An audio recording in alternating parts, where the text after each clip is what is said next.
اعوذ باللہ من الشیطان الرجیم بسم اللہ الرحمن الرحیم یا ایھا الذین آمنوا لیبلونکم اللہ بشیء من الصید تنالہ ایدیکم ورماحکم لیعلم اللہ من یخافہ بالغیب فمن اعتدی بعد ذلک فلہ عذاب علیم یا ایھا الذین آمنوا لا تقتلوا الصید وانتم حرم ومن قتلہ منکم متعمدا فجزاء مثل ما قتل من النعام یحکم بہ ذوی عدل منکم ہدیا بالغ الکعبۃ او کفارۃ طعام مساکین وعدل ذلک صیاما لیذوق وبال امرہ عفا اللہ عما سلف ومن عاد فینتقم اللہ منہ اللہ عزیز ذو انتقام وحل لکم صید البحر وطعامہ متاعا لکم وللسیارہ وحرم علیکم صید البر ما دمتم حرما واتقوا اللہ الذی الیہ تحشرون جعل اللہ الکعبۃ البیت الحرام قیاما للناس والشہر الحرام والہدی والقلائد ذلك لتعلموا ان اللہ یعلم ما فی السماوات وما فی الارض وان اللہ بكل شیء علیم اعلموا ان اللہ شدید العقاب وان اللہ غفور رحیم ما علی الرسول الا البلاغ واللہ یعلم ما تبدون وما تکتمون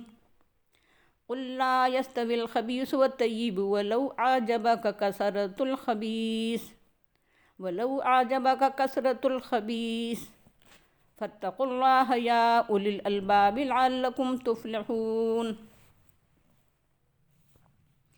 اے ایمان والو، اللہ تم کو ضرور آزمائے گا شکار کی کسی چیز کے ذریعے جو پہنچے گی تمہارے ہاتھوں اور نیزوں کو، تاکہ اللہ جان لے کہ اس سے غیب میں رہتے ہوئے کون ڈرتا ہے۔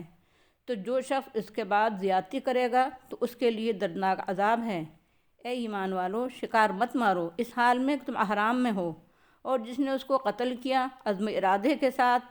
تو جو شکار مارا گیا ہے اسی جیسا جانور چوپاؤں میں سے اس کا بدلہ ہے۔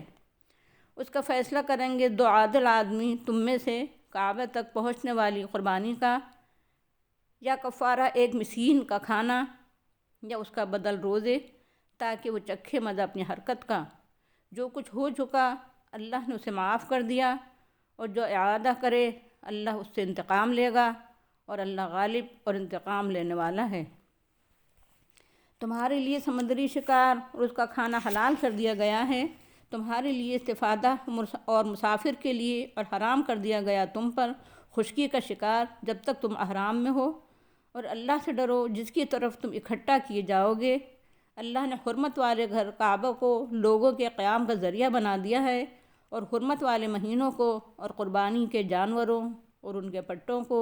یہ اس لیے تاکہ تم جان لو کہ اللہ تعالیٰ جانتا ہے جو کچھ آسمان اور زمین میں ہے، اور یقیناً اللہ ہر چیز کو جاننے والا ہے۔ جان لو کہ اللہ شدید عذاب والا ہے، اور یقیناً اللہ تعالیٰ بخشنے والا، رحم کرنے والا۔ رسول پر تو صرف تبلیغ کی ذمہ داری ہے، اور اللہ جانتا ہے جو کچھ تم ظاہر کرتے ہو، جو کچھ تم چھپاتے ہو۔ کہہ دو خبیث اور طیب یکساں نہیں ہو سکتے، اگرچہ تم کو خبیث کی کثرت بھا جائے، پسند آ جائے، تعجب میں ڈال دے، تو اے عقل والو اللہ سے ڈرو، شاید کہ تم فلاح پا جاؤ۔ یہ سورہ المائدہ کا رکوع 13 ہے، جس کی تلاوت کی گئی ہے اور ترجمہ پیش کیا گیا ہے۔ اب اس میں غور فکر کریں اور اس میں دی گئی ہدایات سے اپنے ذہن و فکر اور زندگی کو سنواریں۔ مسلسل ایمان والوں کو پکارا جا رہا ہے، انہیں ان کی ایمانی حیثیت کا احساس دلایا جا رہا ہے، ایمان کا شعور بیدار کیا جا رہا ہے، ایمان کے تقاضے ان کے سامنے رکھے جا رہے ہیں، پابند آئین زندگی گزارنے پر ابھارا جا رہا ہے، عملی انسان بنانے کی کوشش کی جا رہی ہے۔ اس مقصد کے لیے تربیت ضروری ہے۔ ابتلاء اور آزمائش بھی تربیت اور ٹریننگ کا ایک طریقہ اور ذریعہ ہے۔ نماز، روزہ، زکوٰۃ اور حج فرض عبادتیں بھی مقصود ہونے کے باوجود تربیت کا ذریعہ بھی ہیں، بلکہ ان کا ایک ایک جز ابتلاء ہے، تربیت ہے، اور ایمانی زندگی گزارنے کے لیے ٹریننگ اور مشق ہے۔ حج اور حج کے مختلف اجزاء مثلاً احرام کی پابندیاں، شکار کی ممانعت، حجامت کی ممانعت، خوشبو لگانے اور صلح و لباس پہننے کی ممانعت، رفث، فسوق اور جدال کے عمومی حالات میں ممانعت کے باوجود حالت احرام میں خصوصی ممانعت، یہ سب کیا ہے؟ ابتلاء اور آزمائش ہے۔ اسلامی مقاصد حاصل کرنے کے لیے تربیت اور ٹریننگ ہے۔ شکار عربوں کا شوق بھی تھا اور ان کی ضرورت بھی تھی۔ شکار پر ان کی معاش کا بڑی حد تک انحصار تھا۔ حالت احرام اس پر پابندی بڑی آزمائش تھی۔ خصوصاً اس حالت میں چھوٹے جانوروں اور پرندوں کا ہجوم اس طرح ہوتا کہ انہیں ہاتھوں سے پکڑ لو۔ نیل گائیں اور ہرن کے ریوڑ اس طرح نظروں کے سامنے گھومتے کہ نیزوں کے ذریعے انہیں آسانی سے شکار کیا جا سکتا تھا، مگر احرام کی حالت میں شکار کرنا تو درکنار، اس کا ارادہ کرنا، اس کی طرف کسی اور کو متوجہ کرنا بھی ممنوع ہے۔ اس طرح آزمائش اور ابتلاء میں جو لوگ کامیاب ہوں، یقیناً وہ لوگ اللہ تعالیٰ کو عالم الغیب جانتے ہوں گے اور ان کے ایمان میں اس کامیابی سے اضافہ ہی ہوتا ہوگا، اور جو لوگ اس میں ناکام رہیں یقیناً ان کا ایمان کمزور ہوگا اور اس کا تدارک اس طرح ہو سکتا تھا کہ اسی جنایت اور حکم کی خلاف ورزی کا بدلہ دینا لازم کر دیا جائے۔ چنانچہ جانور کے بدلے اس جیسا جانور یا اس کی قیمت کا کھانا دینا یا روزے رکھنا اس کا فدیہ اور معاوضہ قرار دیا گیا۔ لیکن یہ تو دنیاوی تدابیر ہیں، کسی جرم سے باز رکھنے کے لیے یا مجرمانہ ذہنیت سے بچانے کے لیے۔ اگر جان بوجھ کر گناہ کا ارتکاب اور پابندیوں کی خلاف ورزی کی جائے تو ایسے لوگوں کے لیے فرمایا، جو شخص اللہ کی طرف سے اعلان ہونے اور علام و آگاہی آ جانے کے بعد بھی خلاف ورزی کرے گا، زیادتی کرے گا، حدود کو توڑے گا تو اس کے لیے دردناک عذاب ہے۔ غرض کہ اگر کوئی ایماندار ہے تو اللہ تعالیٰ کی پابندیوں پر قائم رہ کر آزمائش میں پورا اترنے کی کوشش کرے گا، اور اس طرح اللہ تعالیٰ کے عالم الغیب ہونے پر اپنے عقیدے کو اور زیادہ مضبوط کرے گا اور اللہ تعالیٰ کے دردناک عذاب سے ڈر کر احکام کی خلاف ورزی سے بچے گا۔ یہ بات کون طے کرے کہ شکار کے عوض اونٹ، گائے، بھینس یا بھیڑ بکری میں سے کون سے جانور کی قربانی دی جائے؟ قرآن نے اس کے لیے 2 عادل مسلمانوں کو فیصلہ کرنے کا حق دیا ہے، کیونکہ مہمات، امور اور بڑے بڑے سیاسی، قومی، ملکی معاملات ہی نہیں، چھوٹے چھوٹے کاموں اور معمولی معاملات میں بھی اسلام شرعیت کو پسند کرتا ہے، لیکن وہ ہمیشہ عادل مسلمانوں پر اعتماد کرتا ہے۔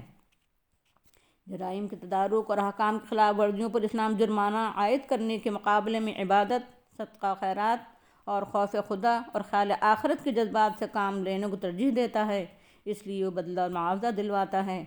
قربانی کراتا ہے، کفارہ ادا کراتا ہے، اور اس سلسلے میں اگر ایک طرف سزا کے ذریعے مجرم کی اصلاح کرنا چاہتا ہے تو دوسری طرف عوام اور سوسائٹی کی غربت اور بھوک کے تدارک کو بھی پیش نظر رکھتا ہے۔ قربانی کے ذریعے اور مساکین کو کھانا کھلا کر مذہبی جذبات کی تسکین بھی ہوتی ہے، مجرم کی اصلاح اور تربیت بھی ہوتی ہے، عوام کی غربت اور معاش کا مسئلہ بھی حل ہونے کی صورت پیدا ہوتی ہے۔ ساتھ ساتھ اللہ تعالیٰ نفاذ قانون سے پہلے کے جرائم اور خلاف ورزیوں کو معاف کرنے کا اعلان بھی کرتا ہے، البتہ عادی مجرموں کو یا نفاذ قانون کے بعد اس کی خلاف ورزی پر انتقام کی دھمکی بھی دیتا ہے، اور یہ بھی اعلان کرتا ہے کہ اللہ عزیز ہے، غالب ہے، اس کے فیصلے کو کوئی نہیں بدل سکتا، وہ ذو انتقام ہے، بدلہ لینے والا ہے۔ وہ ان مجرموں کو جو توبہ نہ کریں اور باز نہ آئیں، ان کی مجرمانہ حرکتوں پر ان سے ضرور بدلہ لے گا اور سزا دے گا۔ احکام صادر کرنے اور پابندیاں لگانے سے زندگیوں کو اجیرن کرنا اور بندوں کو تنگی اور سختی میں مبتلا کرنا مقصود نہیں ہے، بلکہ ان کو مہذب بنانا، پابند آئین بنانا اور اصلاح و تربیت مقصود ہوتی ہے۔ اس لیے خشکی کا شکار ممنوع قرار دیا، کیونکہ خشکی کے سفر میں اگر زیادہ راہ ختم ہو جائے تو کسی نہ کسی طرح اسے حاصل کیا جا سکتا ہے۔ البتہ سمندر کے سفر میں اگر زیادہ راہ ختم ہو جائے تو سوائے بحری جانوروں کے شکار کے اور کوئی صورت غذا حاصل کرنے کی باقی نہیں رہتی۔ اس لیے دریائی اور سمندری جانوروں کا شکار ممنوع قرار دینے کے بجائے اسے صاف الفاظ میں حلال قرار دیا گیا، خواہ سفر حج ہو یا کسی اور مقصد سے سفر کیا جائے، بہرحال پانی کے جانوروں کا شکار حلال ہے۔ اللہ کے احکام و قوانین مثبت ہوں یا منفی، ان کی پابندی کا حق اللہ کے تقوی، خوف خدا اور خیال آخرت، خدا ترسی، اللہ کو حاضر و ناظر جان کر زندگی گزارنے اور اللہ سے ڈرنے اور اس کے خوف کے ساتھ زندگی گزارنے ہی سے ادا کیا جا سکتا ہے۔ حالت حرام میں خشکی کے شکار سے نہ بچنا اور سمندری شکار میں حرام جانوروں کا شکار کرنا، دونوں قسم کی خلاف ورزیوں سے آدمی تقویٰ کے بغیر نہیں بچ سکتا۔ کعبہ اللہ کا محترم گھر ہے، اس کا احترام اللہ کا احترام ہے۔ اللہ نے اس کو مرکزیت دی ہے اور لوگوں کے قیام زندگی کا ذریعہ بنایا ہے۔ مذہبی پہلو ہی سے نہیں، معاشی، تمدنی اور سیاسی پہلو سے بھی اسے امن و امان، عدل و انصاف اور اجتماعیت قائم رکھنے کا ذریعہ بنایا ہے۔ سال میں 4 حرام مہینوں کے ذریعے پورے دور جاہلیت میں انتشار اور نراج کے باوجود سال کے 1/3 حصے میں خون ریزی بند رہتی تھی، لوٹ مار ختم ہو جاتی تھی، امن و امان قائم رہتا تھا، تجارتی قافلے اور زائران حرم کے کارواں پورے ملک میں رواں دواں رہتے تھے۔ یہ کعبے ہی کا صدقہ تھا۔ قربانی کے جانور اور ان کے پٹے اور قلادے اور ان کو ہانک کر لے جانے والوں کی آمد و رفت کا سلسلہ قائم رہتا تھا، اور سرکش قبیلوں کے غرور اور گھمنڈ سے اٹھے ہوئے سر ان کو دیکھ کر احترام سے جھک جاتے تھے، اور ان کی چمکتی ہوئی تلواریں نیاموں میں چلی جاتی تھیں۔ یہ کس کا فیض تھا؟ اللہ کے گھر ہی کا تو فیض کرم تھا۔ در حقیقت اللہ تمہاری ضرورتوں سے واقف تھا۔ اس نے دور جاہلیت میں تمہیں زندہ رکھا اور کعبے کے ذریعے تمہاری اجتماعیت کو باقی رکھا۔ اب تمہاری ہمہ پہلو اصلاح اور سدھار کے لیے اور تمہاری زندگیوں میں ہمہ پہلو صالح اور تعمیری انقلاب لانے کے لیے اللہ نے محمد رسول اللہ صلی اللہ علیہ وسلم کو مبعوث کیا ہے، قرآن اتارا ہے، اور ان دونوں کے ذریعے اللہ تمہاری رہنمائی کے لیے تمہیں احترام کعبہ کا درس دے رہا ہے، اور تمہارے اندر انفرادی تربیت اور اجتماعی تعمیر دونوں خوبیاں اسی کعبہ اور اسی بیت اللہ کی مرکزیت کے ذریعے پیدا کر رہا ہے، کیونکہ وہ پہلے بھی تمہاری ضرورتوں سے واقف تھا اور آج بھی تمہاری ضرورتوں سے واقف ہیں، اور ایک تمہاری ضرورتیں ہی کیا، وہ تو کائنات اور انسان کی ہر چیز سے واقف ہیں۔ مگر یہ حقیقت ہمیشہ یاد رکھو کہ اللہ تعالیٰ شدید العقاب ہے، سخت اور شدید عذاب دینے والا ہے، مگر کسے؟ انہیں جو الحاد، کفر و شرک، خدا سے بغاوت